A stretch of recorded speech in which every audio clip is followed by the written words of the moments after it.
Hello বন্ধুরা, বিজ্ঞানীরা time travel নিয়ে এমন 3টি উপায়ের কথা বলেন যার সাহায্যে আপনিও টাইম ট্রাভেল করতে পারবেন এবং কি এগুলো সায়েন্টিফিক দিক থেকেও একদম সঠিক। এখানে আপনার শুধুমাত্র ওই টেকনোলজি চাই যেটা আপনার টাইম ট্রাভেলকে সম্ভব করবে। টাইম ট্রাভেলের এই সমস্ত কনসেপ্ট কোনো কাল্পনিক জিনিস নয়। বিজ্ঞান এটাকে ক্লিয়ারভাবে বলে টাইম ট্রাভেল সম্ভব। টাইম ট্রাভেলের উল্লেখ সর্বপ্রথম 1895 সালে এইচ.জি. ওয়েলস নামের একজন লেখক তার নোবেল দ্য টাইম মেশিনে করেছিল। তারপর থেকেই এই শব্দটি ভীষণই পপুলার হয়ে যায়। এটা ঠিক এই নোবেলটি সম্পূর্ণভাবে সায়েন্স ফিকশনাল ছিল, কিন্তু এই নোবেলটি বিজ্ঞান জগতে আলোড়ন তৈরি করে। আর তখন বিজ্ঞানীরা সত্যি ভাবনায় পড়ে যায় যে টাইম ট্রাভেল আদৌ সম্ভব। তারপর থেকে বিজ্ঞানীরা সময়যাত্রা করা যেতে পারে এমন একের পর এক থিওরি দিতে থাকে এবং ওই সমস্ত সকল পদ্ধতির কথা বলে যার সাহায্যে মানুষ সময়যাত্রা করতে পারবে। বাস্তবে সময়কে বুঝতে পারা একটি জটিল কাজ। সবার জন্য সময়ের একটি আলাদা পরিভাষা হতে পারে। কেউ সময়কে টিকটিক করা ঘড়ির সাথে মেজর করবে, তো অপরদিকে কেউ ব্রহ্মাণ্ডে হওয়া পরিবর্তন থেকে সময়কে দেখে। স্যার আইজ্যাক নিউটন সময়কে অ্যারোর মতো দেখেছে, যেমন একটি তীর ছোড়া মাত্র সেটা শুধু সামনের দিকেই যাবে, সেটা পেছন দিকে আসবে না। ঠিক এইভাবেই সময় একটি অ্যারোর মতো করে ফরওয়ার্ড ডাইরেকশনে চলছে, যেখানে সময় অতীত থেকে বর্তমান হয়ে ভবিষ্যতের দিকে যাচ্ছে, যেটাকে বিজ্ঞানীরা অ্যারো অফ টাইম বলে থাকে। এখানে সময়ের এই অ্যারো বর্তমানের সাহায্যে যতই ভবিষ্যতের দিকে যাচ্ছে, ততই বর্তমানের এই সময় অতীতে বিলীন হয়ে যাচ্ছে আর ভবিষ্যতের মুহূর্তগুলো বর্তমান হয়ে যাচ্ছে। নিউটন এমনটাও বলেছিল, সময়ের এই অ্যারো ফিক্সড গতিতে ভবিষ্যতের দিকে এগিয়ে যাচ্ছে। কিন্তু এরপরে আসে অ্যালবার্ট আইনস্টাইন, আর ইনি সময়ের এই পরিভাষাকে সম্পূর্ণভাবে পরিবর্তন করে দেন। অ্যালবার্ট আইনস্টাইন সময়কে একটি ইলিউশন মানে ভ্রম বা মায়ার মতো দেখেছেন। আইনস্টাইন মনে করতেন সময় একটি নদীর মতো, যেভাবে নদীতে জলের স্রোত এক এক জায়গায় এক এক রকমের থাকে, ঠিক এইরকম ভাবে আমাদের এই ব্রহ্মাণ্ডেও সময় কোথাও ফাস্ট চলছে, আবার কোথাও ভীষণ স্লো। অ্যালবার্ট আইনস্টাইন এমনটাও বলেছেন যে পাস্ট, প্রেজেন্ট এবং ফিউচার এটাও একটি ভ্রম। আর এই তিনটি আমাদের এই ব্রহ্মাণ্ডে প্রথম থেকেই অবস্থান করছে। সময়ের দ্বিতীয় রূপই হচ্ছে পরিবর্তন। সময় সামনের দিকে বেড়ে চলছে, এটার ধারণা আমরা একটি জিনিস দ্বারা করতে পারি, আর সেটা হচ্ছে এনট্রপি। থার্মোডাইনামিক্সের সেকেন্ড লতে আসে এনট্রপি। এটার মানেই হচ্ছে অর্ডার টু ডিসঅর্ডার। যেমন আপনি যদি একটি কাচের গ্লাসকে ফেলে দেন, তাহলে কি হবে? সেটা ভেঙে যাবে। এখন আমি যদি আপনাকে বলি আপনি এই গ্লাসটিকে পুনরায় আগের মতো করুন, তাহলে কি সেটা সম্ভব? অবশ্যই নয়, তাই কি না? আপনি সেই গ্লাসটিকে আঠার সাহায্যে পুনরায় আগের মতো করার চেষ্টা করতে পারেন, কিন্তু পূর্বের মতো সেম টু সেম কোনোভাবেই হবে না। আরেকটি উদাহরণ থেকে আমরা এটা বলতে পারি, যেমন আমরা শুধুমাত্র বৃদ্ধই হব, কিন্তু চেষ্টা করেও আমরা শিশু হতে পারবো না। আর এটাই হচ্ছে ডিসঅর্ডার, যেটাকে আপনারা এনট্রপি বলতে পারেন। ব্রহ্মাণ্ডের জন্ম হওয়ার পর থেকে এখনো পর্যন্ত ডিসঅর্ডার, এনট্রপি বেড়েই চলেছে, আর এটাকেই পরিবর্তন বলা হয়, যেটা আমাদেরকে সময়ের অনুভূতি করায় যে সময় চলে যাচ্ছে। অ্যালবার্ট আইনস্টাইনের অনুসারে সময় হচ্ছে ফোর্থ ডাইমেনশন। যেমন আমাদের এই 3 ডাইমেনশনাল দুনিয়াতে আমরা যে কোনো দিকে যেতে পারি, সামনে, পেছনে, উপর, নিচে, ডানে, বাঁয়ে, সব দিকে। ঠিক এইভাবেই সময় ডাইমেনশনে সামনে এবং পেছনে যাওয়ার পর পাস্ট এবং ফিউচারে আমরা ট্রাভেল করতে পারবো। কিন্তু এখন সময়ের এই ডাইরেকশন আমাদের জন্য সামনের দিকে মানে ফিউচারের দিকে যাচ্ছে। এখন যদি আমরা টাইম মেশিন তৈরি করে নিতে পারি, তাহলে এই ফোর্থ ডাইমেনশন যে টাইম, সেই টাইমকে আমরা নিয়ন্ত্রণ করতে পারবো। আর এখন যে সময় শুধুমাত্র ভবিষ্যতের দিকে যাচ্ছে, সেটাকে আমরা টাইম মেশিনের সাহায্যে কন্ট্রোল করতে পারবো। আর তখন আমরা সময় ভ্রমণ করতে পারবো। এখন প্রশ্ন হচ্ছে এটাই, আমাদের টাইম মেশিন কোন সূত্র ধরে কাজ করবে, যার থেকে আমরা সময়যাত্রা করতে পারবো? তখন 1905 সাল আলবার্ট আইনস্টাইন একজন ক্লার্ক হিসেবে চাকরি করেন। সে যখন তার কাজ শেষে বাড়ি ফিরছিল, তিনি ট্রামে চেপে বসেন এবং বাড়ির উদ্দেশ্যে রওনা দেন। কিন্তু তখনই আলবার্ট আইনস্টাইনের দৃষ্টি পড়ে পেছনে থাকা একটি ক্লক টাওয়ারের দিকে। যতই ট্রামের গতি বৃদ্ধি পাচ্ছিল, ততই এমন মনে হচ্ছিল টাওয়ারে থাকা ঘড়ির গতি স্লো হয়ে যাচ্ছে।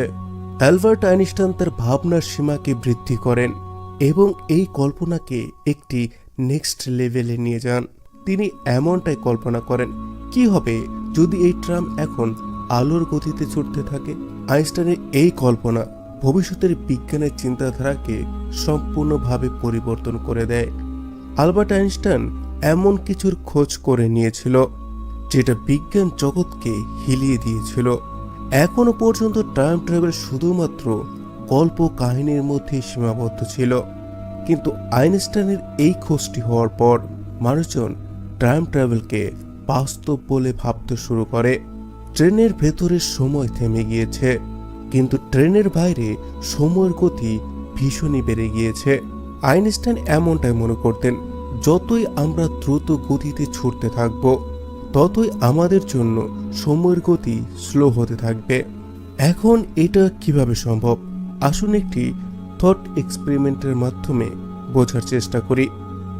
তাহলে বন্ধুরা রেডি হয়ে যান, চলুন একটি টাইম ট্রাভেল করে আসি। আমি জানি আমাদের বর্তমানে টেকনোলজির সাহায্যে এখন তো টাইম ট্রাভেল করা সম্ভব নয়, কিন্তু আমরা একটি থট এক্সপেরিমেন্ট তো করতেই পারি। মনে করুন আপনার কাছে একটি এমন স্পেসক্রাফট আছে যেটা আলোর গতিতে ট্রাভেল করতে পারে, কিন্তু যেমনটা আমরা জানি আমাদের এই ইউনিভার্সে আলোর থেকে দ্রুত গতিতে কোনো কিছুই ছুটতে পারে না। আর আলোর গতি হচ্ছে প্রতি সেকেন্ডে 3 লক্ষ কিলোমিটার। তাহলে আসুন আমাদের কল্পনাকে আরও একটু আগে বাড়াই।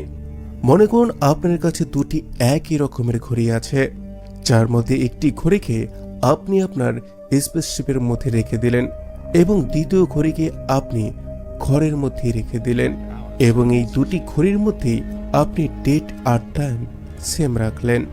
আপনার স্পেসশিপটি ছুটতে শুরু করলো। এখন আপনি আলোর গতির 20% গতিতে ছুটছেন, কিন্তু এইখানে আপনার কাছে সময়ের গতি পূর্বের মতোই আছে। কিন্তু এখানে যদি তৃতীয় কোনো অবজারভার থাকে যে আপনার এই দুটি ঘড়ির উপরে নজর রাখছে, তিনি দেখতে পাবেন যে আপনার এই দুটি ঘড়ির মধ্যে পার্থক্য দেখা দিয়েছে। স্পেসশিপের মধ্যে থাকা ঘড়ি পৃথিবীতে থাকা ঘড়ির থেকে স্লো চলছে, মানে আপনার জন্য সময় স্লো হয়ে গেছে।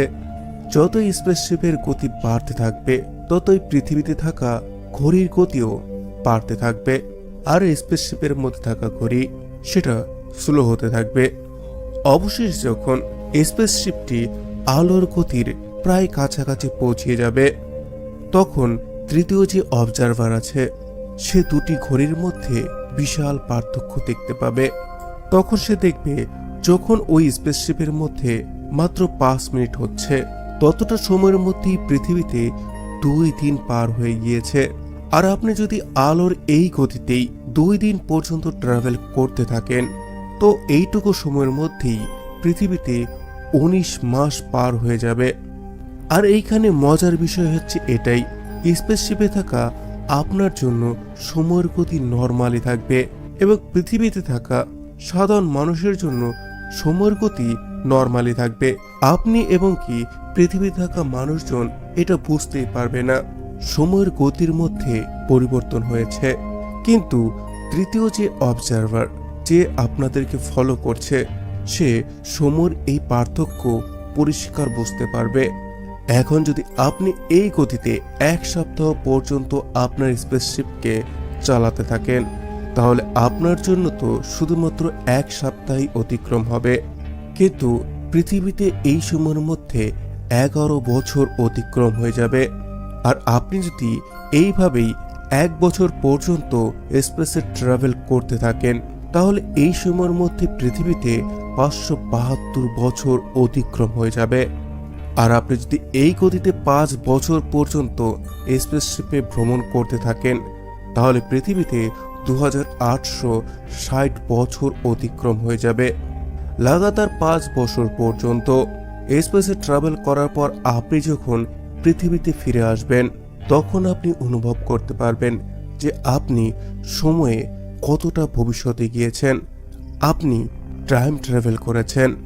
যখন আপনি স্পেসশিপে উঠেছিলেন, তখন আপনার বয়স ছিল মাত্র 25 বছর, আর আপনি যখন এই পৃথিবীতে আবার ফিরে এসেছেন, আপনার বয়স মাত্র 30 বছর। কিন্তু 5 বছরের এই ট্রাভেলের পর আপনি ভবিষ্যতে 2860 বছর আগে আছেন। আপনি পৃথিবীতে যা কিছু রেখে গিয়েছিলেন, তার প্রায় সব কিছুই এই 2800 বছরের মধ্যে পরিবর্তন হয়ে গিয়েছে। আর এটাকেই টাইম ডাইলেশন বলা হয়ে থাকে। বন্ধুরা, আপনারা যে টাইম ট্রাভেলটি করলেন, এটা শুধুমাত্র ভবিষ্যতের দিকে নিয়ে যায়। মানে এই পদ্ধতিতে আপনি শুধুমাত্র ভবিষ্যতেই যেতে পারবেন, কিন্তু ভবিষ্যৎ থেকে পেছন দিকে আসতে পারবেন না। এখানে আপনি যদি একবার ভবিষ্যতে যান, তাহলে সেখানেই থেকে যাবেন। বন্ধুরা, টাইম ট্রাভেলের এটা ছাড়াও আরও কিছু পদ্ধতি আছে। আসুন সেগুলোকে জানি। যেমনটা আমি বলেছি, আলবার্ট আইনস্টাইন সময়কে একটি নদীর মতো মনে করতেন। যেভাবে নদীতে জলের গতি এক সমান নয়, ঠিক একইভাবে ব্রহ্মাণ্ডের সময়ের গতি প্রতিটি স্থানে এক রকম নয়।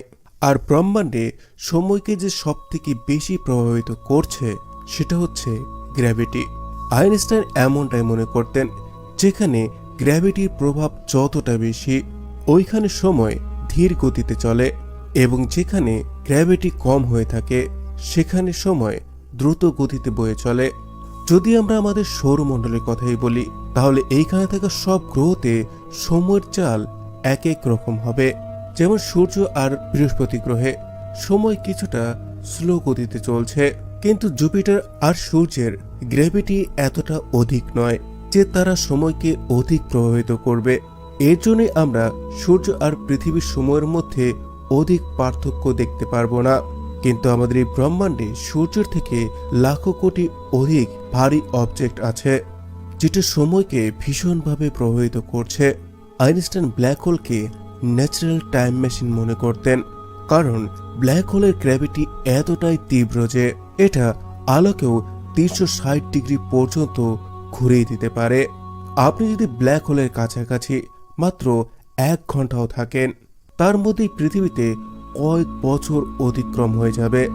আর এরপর আপনি যখন পৃথিবীতে ফিরে আসবেন, তখন আপনি আপনাকে ভবিষ্যতে পাবেন। আপনার হয়তো মনে আছে, ইন্টারস্টেলার মুভিতে এই কনসেপ্টকেই দেখানো হয়েছে, যেখানে ব্ল্যাক হোলের কাছে একটি প্ল্যানেট থাকে, আর সেখানে যদি মাত্র 1 ঘন্টা কাটানো যায়, তাহলে তার মধ্যেই পৃথিবীতে 7 বছর অতিক্রম হয়ে যাবে। বন্ধুরা, ব্ল্যাক হোলের মাধ্যমে যদি আমরা টাইম ট্রাভেল করি, তাহলে শুধুমাত্র আমরা ফিউচারেই যেতে পারবো, কিন্তু সেইখান থেকে অতীতে আমরা কোনোভাবেই ফিরে আসতে পারবো না। যদি আমরা দেখি, তাহলে ব্ল্যাক হোলের সাহায্যে টাইম ট্রাভেল এবং দ্রুত গতিতে ট্রাভেল করে টাইম ট্রাভেল করা, এই দুটি বৈজ্ঞানিকভাবে তো সম্ভব, কিন্তু এইখানে আমাদের সীমাবদ্ধতা আছে। যেহেতু আমরা টেকনোলজিতে এতটাও ডেভেলপ করতে পারিনি, তার কারণে আমরা এই ধরনের সময়যাত্রা করতে পারছি না। কারণ না আমাদের কাছে ওই ধরনের টেকনোলজি আছে যার সাহায্যে আমরা লাইটের গতিতে ট্রাভেল করা কোনো স্পেসশিপ তৈরি করতে পারবো, আর না আমাদের কাছে কোনো এমন ব্ল্যাক হোল আছে যার কাছে গিয়ে আমরা টাইম ট্রাভেল করতে পারবো। আর যদি আমরা মেনে নিই যে আমাদের কাছে এমন টেকনোলজি চলেও আসলো যার সাহায্যে আমরা এই দুটি পদ্ধতিতেই টাইম ট্রাভেল করতে পারবো, তারপরও এই দুটি টাইম ট্রাভেল ভীষণই টাইম কনজিউমিং হবে।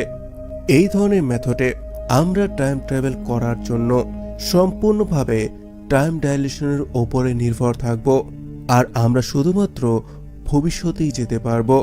কিন্তু পাস্টের কি হবে? আর আমরা এমনটাই চাই যে আমরা ইনস্ট্যান্ট টাইম ট্রাভেল করব, আর চোখের পলকেই সময়ে বড় বড় সব জাম্প দেব। তো বন্ধুরা, আপনারা নিরাশ হবেন না। বিজ্ঞানীরা ইনস্ট্যান্ট টাইম ট্রাভেল করা যেতে পারে এমন থিওরিও দিয়ে রেখেছেন, আর সেটা হচ্ছে ওয়ার্ম হোল। বিজ্ঞানীরা মনে করেন ইউনিভার্সে ওয়ার্ম হোল ওই ধরনের শর্টকাট যার সাহায্যে আমরা লাখো আলোকবর্ষের দূরত্বকে মাত্র কয়েক সেকেন্ডেই কমপ্লিট করতে পারবো। যদি আমরা এমন কোনো ওয়ার্ম হোল পেয়ে যাই যেটার মুখ কোনো ব্ল্যাক হোলের কাছে গিয়ে খুলে, তাহলে আমরা ওই ওয়ার্ম হোলের সাহায্যে কোনো ব্ল্যাক হোলের কাছে গিয়ে অতি সহজেই টাইম ট্রাভেল করতে পারবো। ওয়ার্ম হোল শুধুমাত্র স্পেসের শর্টকাট সেটা নয়, এটা স্পেস টাইমেরও একটি শর্টকাট। মানে আমরা শুধুমাত্র যে ওয়ার্ম হোলের সাহায্যে স্পেসেরই বড় বড় দূরত্বকে অতিক্রম করতে পারবো এটা নয়, সেই সাথে আমরা সময়েরও আগে পেছনে যেতে পারবো। ওয়ার্ম হোল হচ্ছে ওই একটি পোর্টাল যেটা টাইমের মধ্যেও শর্টকাট তৈরি করে। ওয়ার্ম হোলের সাহায্যে আমরা পাস্ট এবং ফিউচার দুই জায়গাতেই ইনস্ট্যান্ট টাইম ট্রাভেল করতে পারবো। যদি আমরা মানুষের উৎপত্তিকে দেখতে চাই অথবা যদি আমরা ডাইনোসরকে দেখতে চাই, তাহলে আমরা ওয়ার্ম হোলের সাহায্যে ওই সময়কালে পৌঁছে যেতে পারবো এবং ফের আমাদের সময়কালে ফেরতও আসতে পারবো। ওয়ার্ম হোলের এই কনসেপ্ট শুনতে তো বড়ই ভালো লাগে, কিন্তু এটারও লিমিটেশন আছে। বিজ্ঞানের মনে করে আমাদের চারপাশে প্রতিনিয়ত ওয়ার্ম হোলের তৈরি হচ্ছে এবং সেটার বিনাশও হয়ে যাচ্ছে, কিন্তু ওই সমস্ত ওয়ার্ম হোল এতটাই অধিক ছোট যে আমরা সেগুলোকে দেখতেও পাই না। ওগুলো একটি অ্যাটমের থেকেও ছোট, আর যখনই একটি ওয়ার্ম হোল তৈরি হয় সেটা সাথে সাথে নষ্টও হয়ে যায়। এর জন্যই যদি আমরা ওয়ার্ম হোলের সাহায্যে টাইম ট্রাভেল করতে চাই, তাহলে আমাদেরকে ওই সমস্ত ওয়ার্ম হোলকে বড় করতে হবে যেন আমরা ওই ওয়ার্ম হোলের ভেতরে প্রবেশ করতে পারি, এবং সেই সাথে আমাদের ওয়ার্ম হোল যেন বন্ধ না হয় সেদিকেও খেয়াল রাখতে হবে। আমরা ডাইনোসরের ওই যুগে চলতে গেলাম, কিন্তু আমাদের ফিরে আসার পূর্বেই যদি ওই ওয়ার্ম হোল বন্ধ হয়ে যায় তাহলে আমরা সেই সময়কালেই পড়ে থাকব। তো বন্ধুরা, আমাদেরকে ওই ওয়ার্ম হোলকে বড় করতে এবং সেটার মুখকে খুলে রাখতে আমাদের নেগেটিভ এনার্জির প্রয়োজন পড়বে। নেগেটিভ এনার্জি এক প্রকারের অ্যান্টি গ্র্যাভিটির মতো কাজ করবে, কিন্তু আমাদের জন্য এই নেগেটিভ এনার্জি তৈরি করাটাই সব থেকে কঠিন। যদি আমরা ডার্ক এনার্জিকে কন্ট্রোল করতে পারি তাহলে হয়তো আমরা এমনটা করতে পারবো। এখন আপনি এমনটা মনে করুন, আমরা কোনো এমন টাইম মেশিন তৈরি করে নিলাম যার সাহায্যে আমরা পাস্ট এবং ফিউচার যে কোনো জায়গায় ইনস্ট্যান্ট টাইম ট্রাভেল করতে পারছি এবং সেই সাথে আমরা প্রেজেন্টও আসতে পারছি। তাহলে কি এটা সত্যি বৈজ্ঞানিকভাবে সম্ভব? আর কি এমনটা হতে পারে আমরা অতীতে গিয়ে আমাদের করা কোনো ভুলকে শুধরে এসে আমাদের বর্তমানকে ঠিক করতে পারবো? এবং এই টাইম ট্রাভেলের কি আমাদের বর্তমান জীবনে কোনো প্রভাব পড়বে? এটার উত্তর আপনার মাথা ঘুরিয়ে দেওয়ার মতো হবে, কারণ আমরা যদি পাস্ট অথবা ফিউচারে গিয়ে সময়ের সাথে কোনো প্রকার কাটছাট করার প্রচেষ্টা করি, তাহলে এইখানে আমরা একটি প্যারাডক্সের জন্ম দেব। এখন কি সেই প্যারাডক্স? সত্যি অতীত এবং ভবিষ্যতে গিয়ে কোনো প্রকার কাটছাট করলে কি হতে পারে সেটার